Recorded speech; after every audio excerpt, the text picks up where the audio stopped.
Okay, I got a little flooring job here going today out in the cabin. 3 Mile Pond, same one I did the foundation for.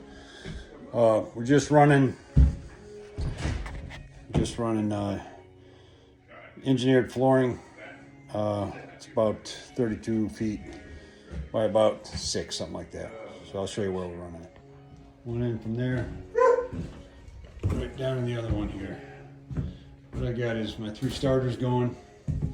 Cut them at 16 and 32 and a full one, and then stagger all your joints down. These fit in pretty snug to the logs. Right in there. And what else? Right now that's about it.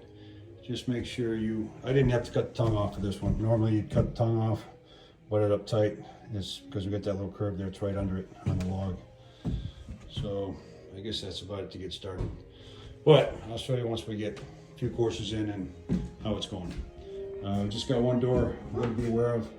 That's going to be about a 3/4 inch rip on that to dress that one out. Hey Brendan, how you doing, buddy? And that's it. Okay, one thing I didn't mention was your spacers along the edge. I forgot about that, sorry. Make sure you keep these spaced about, I go a little bit less than 1/4. Keep it off the wall. You got expansion, contraction, all that stuff. So make sure you keep that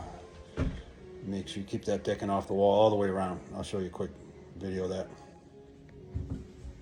Okay, so I'm gonna cut a bunch of spacers here, and we're gonna bring that off just barely. I may just eyeball that and keep it off. And on the other side here, where you got the solid wall, make sure you keep it off the wall all the way down. A good 3/8 of an inch or so, 1/4 inch, go about a 1/4 inch. Manufacturer's got the specs, but I usually go about, I don't know, 3/8 or so. Okay, we're about 3 hours in, 2.5, 3 hours in, and we got a lot of it done. So I'll go over a few things, a few tools that I use, and a few techniques that might save you a little bit of time. So let's take a look here. All right, when you get to the end, just pull your measurements. You're gonna make 3 cuts on these,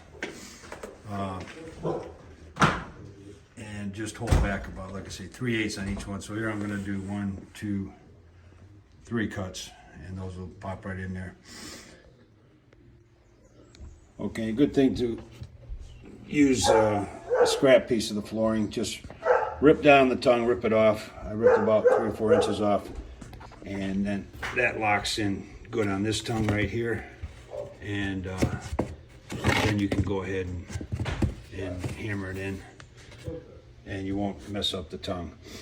That's a good way to keep from messing up that tongue, because that material is pretty soft.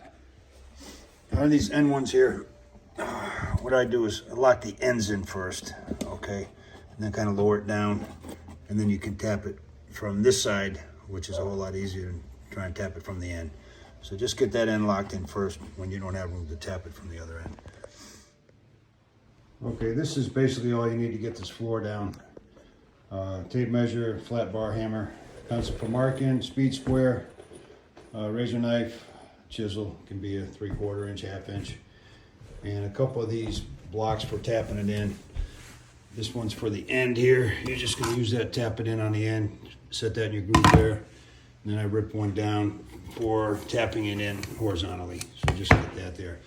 That other one you can use as needed. But that's about it, along with your chop saw and your table saw. Yeah, you're gonna need that chop saw there. That's essential. And for ripping it down and getting a good clean cut, table saw. That's it. Okay, we get it pretty well wrapped up here. That was about 4 hours, give or take a little bit.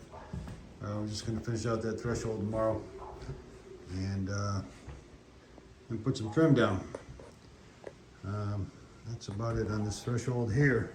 I'm probably going to run that 1x up over the lip of that, just about the thickness of the flooring, and that'll keep people from stubbing their toe on the edge of some flooring here. It'll cover up that seam. A little bit of liquid nail on that last run of flooring should hold it down there pretty good. That's it. All right. Like I said, 3.5, 4 hours.